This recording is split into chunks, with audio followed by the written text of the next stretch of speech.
మనం జరుపుకునే పండుగలలో పుష్యమాసంలో వచ్చే సంక్రాంతి పండుగ ఎంతో విశిష్టతని, ప్రాముఖ్యతని, ప్రత్యేకతని కలిగి ఉంటుంది. ఎందుకంటే మనం సంక్రాంతి పండుగని 3 రోజుల పండుగగా జరుపుకుంటాము. భోగి, సంక్రాంతి, కనుమ ఈ 3 రోజులని కూడా మనం సంక్రాంతి పండుగగానే వ్యవహరిస్తాము. ఇక ధర్మాణమాయుషోవా సంఖ్యానాం కరోతీతి కాలః అని శాస్త్రవచనం. కాలం అంటే కృష్ణవర్ణం, మనసుని ప్రేరేపించేది కాలం. సూర్యుడు ఒక రాశి నుండి మరొక రాశిలోకి మారుతూ ఉంటాడు. చంద్రుడు నెలకి ఒక నక్షత్రంతో కూడి తన గమనాన్ని కొనసాగిస్తూ ఉంటాడు. అలా సూర్యచంద్రుల గమనాన్ని అనుసరించి సాగేదే కాలం. కాలాయ నమః అంటూ శివుణ్ణి కొలుస్తాము. అలాగే విష్ణు సహస్రనామాల్లో కూడా ఋతు సుదర్శన కాల పరిమేష్టి పరిగ్రహ అని విష్ణుమూర్తిని సైతం మనం కొలుస్తూ ఉంటాము. అంటే సుదర్శనుడు సూర్యచంద్రుల ద్వారా సంవత్సర రూపమై కాలాన్ని అనుసరించి ప్రాణుల ధర్మాలను పరిగణిస్తూ శుభప్రదంగా వీక్షించే కాలరూపుడు అవుతున్నాడు. ఆ రీతిన ఋతువు సంవత్సరం రూపంలో సూర్యుడు తన భ్రమణాన్ని కొనసాగిస్తూ ఒక్కో నెల ఒక్కో రాశిలో ప్రవేశం చేస్తూ ఉంటాడు. ఇదే సంక్రమణం లేదా సంక్రాంతి. కాంతి స్వరూపుడైన సూర్యుడు తన వెలుగుతో అంధకారాన్ని తొలగించడమే సంక్రాంతి. ప్రకృతికి మానవులకి మధ్య సమతుల్యత పాటించవలసిన ధర్మాన్ని మన హైందవ పర్వదినాలు సూచించాయి. మకర సంక్రాంతి పర్వం కూడా అటువంటిదే. ఇప్పుడు మనం భోగి పండుగ గురించి తెలుసుకుందాము.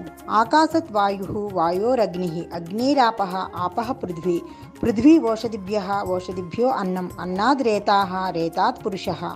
అంటే ఆకాశం నుంచి వాయువు, వాయువు నుంచి అగ్ని, అగ్ని నుండి జలము, జలము నుంచి పృథ్వీ, పృథ్వీ నుండి ఓషధులు, ఓషధులపై సౌరశక్తి ప్రసారంతో అన్నము, అన్నము నుంచి రేతస్సు, రేతస్సు నుండి పురుషుడు ఉద్భవించాడు అంటోంది వేదం. జీవకారకుడైన సూర్యుని సంయోజనం చేతనే భూమిపై స్థావరములు, జంగమములు ఏర్పడ్డాయి. సౌర కుటుంబంలో భూమి దీర్ఘవృత్తాకార కక్షలో ఉత్తరం వైపు ప్రయాణిస్తుంది. అందుకే సూర్యగమనము మనకు ఉత్తరాయణ, దక్షిణాయనాలుగా గోచరిస్తోంది.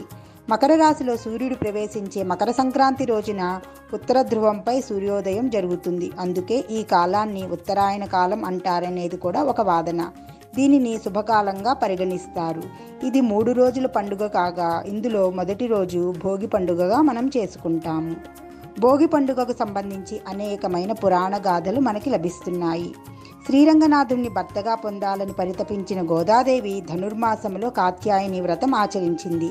కఠినమైన నియమాలతో ఆమె నోచిన నోము కళ్యాణ వైభోగాన్ని పొందిన శుభగడియగా అదే భోగి పండుగగా అయ్యింది. శ్రీహరి వామనావతారుడై వచ్చి బలిచక్రవర్తిని పాతాళానికి అనగదొక్కింది కూడా భోగి పండుగ నాడే అని చెప్తోంది మరో సంప్రదాయం. అందుకే భోగి రోజున వామన నామస్మరణ, బలిచక్రవర్తి ప్రస్తుతి చేయడం కొన్ని ప్రాంతాలలో ఆచారంగా కనిపిస్తోంది. అలాగే భోగి ఇంద్రుడికి ఇష్టమైన పర్వదినంగా తెలియజేస్తారు. వర్షానికి కారకుడై చక్కని పంటలు ఇచ్చినందుకు కృతజ్ఞతాభావంతో ఇంద్రునికి చేసే పండుగగా ద్వాపర యుగం వరకు ఆచారంలో ఉంది. అయితే ఎప్పుడైతే శ్రీకృష్ణుడు గోవర్ధనగిరి పర్వతాన్ని ఎత్తాడో ఇక అప్పటి నుండి సంక్రాంతి పండుగలో మార్పు వచ్చినట్లుగా పురాణాలు తెలియజేస్తున్నాయి. పుష్యమాఘ మాసాలలో మంచు కాచుకొని ఉంటుంది. శీతాకాలం అనారోగ్యాన్ని కలిగిస్తుంది కాబట్టి అటువంటి శీతలతత్వాన్ని తగ్గించేందుకే భోగి మంటలను ఏర్పాటు చేశారు మన పూర్వీకులు. ధనుర్మాసం నెల్లాళ్ళు పెట్టిన గొబ్బెమ్మలను పిడకలుగా చేసి దండలు గుచ్చి పిల్లలతో భోగి మంటలు వేయిస్తారు. ఇలా చేయడం వల్ల పితృరుణం తీరుతుందని భావిస్తారు. అలాగే ఇంటిలో పాతబడిన వస్తువులను సైతం భోగి మంటల్లో వేస్తారు. ఈ చర్య వల్ల త్యాగము, వృధా బరువును వదిలించుకోవడం వంటి గుణాలు అలవడతాయి. త్యాగమే అసలైన భోగము అనేది గొప్ప వేదాంతము. ఇదే మనకి భోగి మంటల్లో కనిపిస్తుంది. నిత్య హోమ విధులతో అగ్ని ఆరాధన చేయలేని సమస్త వర్గాల వారికి వీధి మధ్యన వేసే భోగి మంటలు చక్కని అవకాశం కల్పిస్తాయి.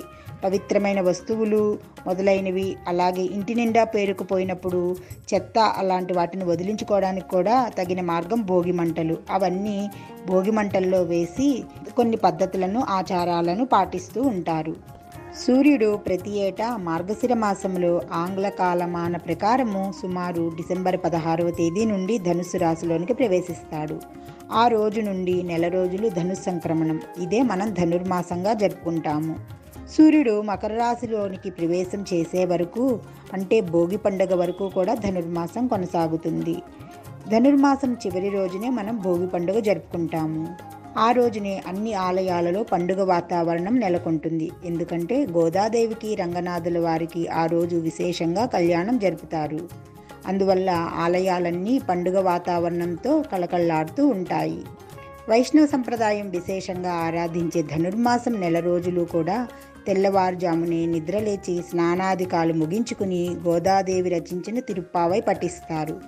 ఈ నెలలో విష్ణుమూర్తిని మధుసూదనుడు అనే పేరుతో పూజించి నైవేద్యంగా మొదటి 15 రోజులు చక్కెర పొంగలి, బియ్యము పెసరపప్పు కలిపి వండిన పులగము, అలాగే మిగతా 15 రోజులు దద్దోజనం సమర్పిస్తారు.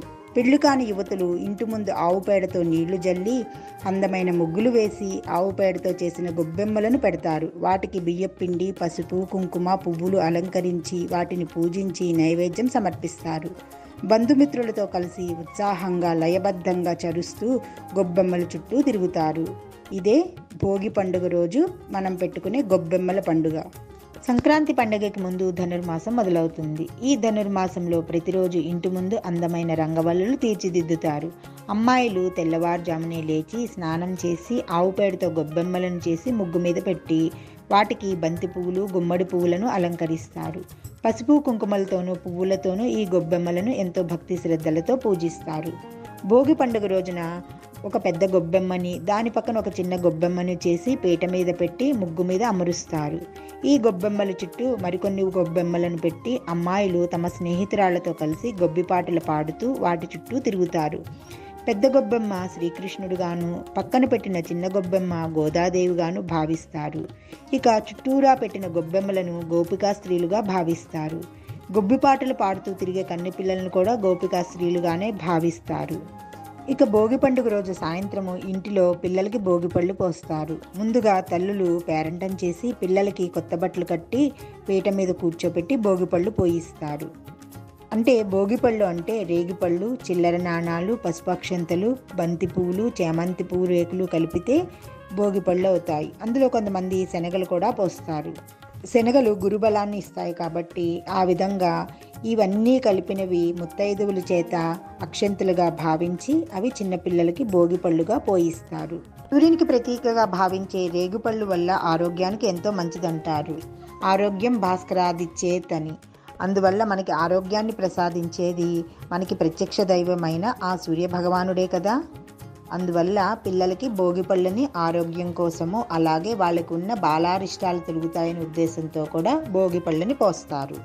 ఎంతో సరదాగా సంబరంగా గొబ్బిళ్ళ చుట్టూ తిరుగుతూ నృత్యం చేస్తూ పాడే గొబ్బిపాటలు మన సంస్కృతి సంప్రదాయాలకి దర్పణాలుగా నిలుస్తున్నాయి. అలవోకగా సాగే ఆ జానపదాలు ఎంతో ఉల్లాసాన్ని, ఉత్సాహాన్ని, ఆనందాన్ని, ఉత్తేజాన్ని కలగజేస్తున్నాయి. మరి ఆ పాటలేంటో మనం తెలుసుకుందామా? సుబ్బి గొబ్బెమ్మ సుబ్బణ్ణియ్యావే, తామర పువ్వంటి తమ్ముణ్ణివ్వావే, చామంతి పువ్వంటి చెల్లెల్నివ్వావే, మొగలి పువ్వంటి మొగుణ్ణివ్వావే అంటూ కన్నెపిల్లలు ఈ పాటలు పాడుతూ గొబ్బిళ్ళ చుట్టూ తిరుగుతూ ఉంటారు. అలాగే ఈ గొబ్బిళ్ళ పాటల్లో కృష్ణుడికి చాలా ప్రాధాన్యత ఉంటుంది. కృష్ణుడి మీద కూడా రకరకాల పాటలు పాడుతూ ఉంటారు. అవి కూడా ఏంటో మనం ఇప్పుడు తెలుసుకుందాము. ఏలవచ్చేనమ్మ కృష్ణుడేలవచ్చెను, ఈ మాయదారి కృష్ణుడొచ్చి మహిమ చేసెను అంటూ కృష్ణుని గురించి కూడా ఈ పాటలు పాడుతూ ఉంటారు. ఇక రకరకాలైన గొబ్బి పాటలు పాడుతూ ఉంటారు. అటవీ స్థలములు కడుగుదమా, వటపత్రంబులు కోయుదమా, చింతా పిక్కలు ఆడుదమా, సిరి సిరి నవ్వులు నవ్వుదమా అంటూ సాగుతూ, ఇంకా కొలని గోపసిరికి గొబ్బిళ్ళో గొబ్బిళ్ళు అంటూ రకరకాల పాటలు సందడి చేస్తూ ఉంటాయి. ఒకటేసి పువ్వు నీసి గన, చిటికెడు గంధం నా మెడన, చాలు చాలు అక్కల్లార సంపంగి మొగ్గల్లార జానకి గౌరీ ఉయ్యాలలో, గౌరీ శంకర గొబ్బిళ్ళు అంటూ రకరకాల పాటలు ఎంతో ఆనందాన్ని, ఆహ్లాదాన్ని కలగజేస్తూ ఉంటాయి మనకి. భోగి పండుగ రోజున తెల్లవారుజాముని భోగి మంటలు వేయడము, వాటిలో ఆవు పిడకలను వేయడము, అలాగే పిల్లలకి భోగిపళ్ళు పోయడము, ధనుర్మాసం నెల రోజులు గొబ్బిళ్ళు పెట్టడము, ఈ ఆచార వ్యవహారాల వెనుక ఎన్నో సామాజిక ప్రయోజనాలు దాగి ఉన్నాయి.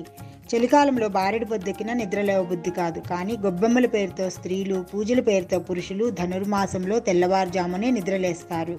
కార్తీక స్నానాల పేరుతో ఒక నెల, గొబ్బిళ్ల పేరుతో ఒక నెల, మాఘ స్నానాల పేరుతో మరో నెల అంటూ చలికాలంలో సూర్యోదయానికి ముందే నిద్ర లేవడం అలవాటు చేసుకుంటారు. ఇది ఒక విధంగా మనలోని సోమరితనాన్ని పోగొట్టేందుకే ఈ ఆచారాలను రూపొందించారు మన పూర్వీకులు. చలికాలంలో 3 నెలల పాటు బ్రహ్మీ ముహూర్త కాలంలో నిద్ర లేవడం అలవాటు చేసుకుంటే సంవత్సరం అంతా ఆ అలవాటును మానుకోలేరు అనే ఉద్దేశంతో కూడా వారు ఈ విధంగా ఆచారాలను పెట్టి ఉండవచ్చు. ఇక 3 రోజుల పండుగలో మొదటి రోజు భోగి, రెండవ రోజు సంక్రాంతి, మూడవ రోజు కనుమ. భోగి పండుగకు 2 విశిష్టతలున్నాయి. భోగి రోజునే గోదాదేవి శ్రీ మహావిష్ణువుని పతిగా పొందింది. శ్రీకృష్ణుడు గోవర్ధనగిరిని ఎత్తడం జరిగింది. ఒకప్పుడు దేవేంద్రునికి పూజలను మాన్పించిన శ్రీకృష్ణుడు గోపూజలను చేయించగా ఆ అవమానాన్ని భరించలేకపోయిన దేవేంద్రుడు ప్రళయాన్ని సృష్టించినంత పని చేస్తాడు. అప్పుడు గోవులను, గోపాలులను రక్షించేందుకు గోవర్ధనగిరి పర్వతాన్ని ఎత్తి అందరినీ కాపాడుతాడు. మన కష్టాలనే పత్తిపోగులా చేసి మనం భోగిమంటల్లో వేస్తే ఆ భోగిమంటల్లో మన కష్టాలన్నీ దహించబడి అవి మనకి సరికొత్త వెలుగుని ప్రసాదిస్తాయి.